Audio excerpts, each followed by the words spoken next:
ধীরে ধীরে বিদেশি কমলার বাজার দখল করছে মেহেরপুরের কৃষকদের উৎপাদিত কমলা এবং মালটা। স্বাদ ও রঙে ভোক্তাদের মন কাড়তেও শুরু করেছে স্থানীয়ভাবে উৎপাদিত এই ফল। দামে কম আর ফরমালিনের ঝুঁকি না থাকায় দেশীয় সব ফলে আস্থা রাখছেন ক্রেতারা। আর কৃষকদের সাফল্য স্থানীয় বেকার তরুণদের উদ্যোক্তা হতে অনুপ্রেরণা যোগাচ্ছে। মেহেরপুর থেকে মাজিদুল হক মানিকের পাঠানো তথ্যচিত্রে আরও জানাচ্ছেন সুলাইমান কবির।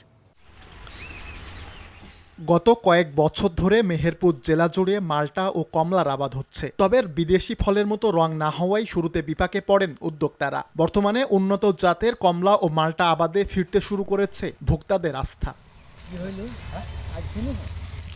চলতি মৌসুমে জেলার হাটবাজারে হরহামেশা দেখা মিলছে স্থানীয় মাল্টা ও কমলা বিক্রির দৃশ্য, যা খুচরা পর্যায়ে প্রতি কেজি বিক্রি হচ্ছে 150 টাকা দরে। ভালো ফলন আর বাজারে চাহিদা থাকায় বেশ লাভবান হচ্ছেন বাগানীরা। এটা হচ্ছে দেশি কমলা, এটা বাইরের থেকে না, দেশের কমলা।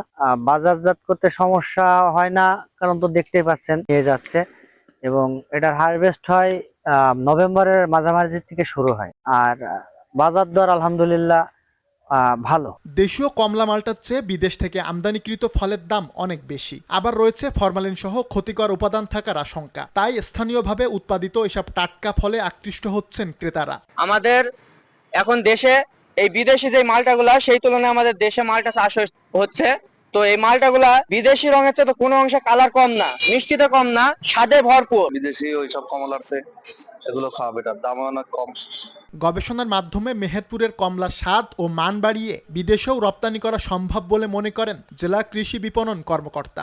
যদি আরেকটু আমরা রিসার্চ করে উন্নত করতে পারি, তাহলে আমরা আমাদের দেশের চাহিদা মিটাই আমরা বাইরেও এমনকি রপ্তানি করতে পারব। কৃষকদের সাফল্য আর মেহেরপুরের মাটি ও আবহাওয়া কমলা চাষের উপযোগী হওয়ায় এ ফলকে ঘিরে স্বপ্ন বুনছেন অনেক বেকার যুবক।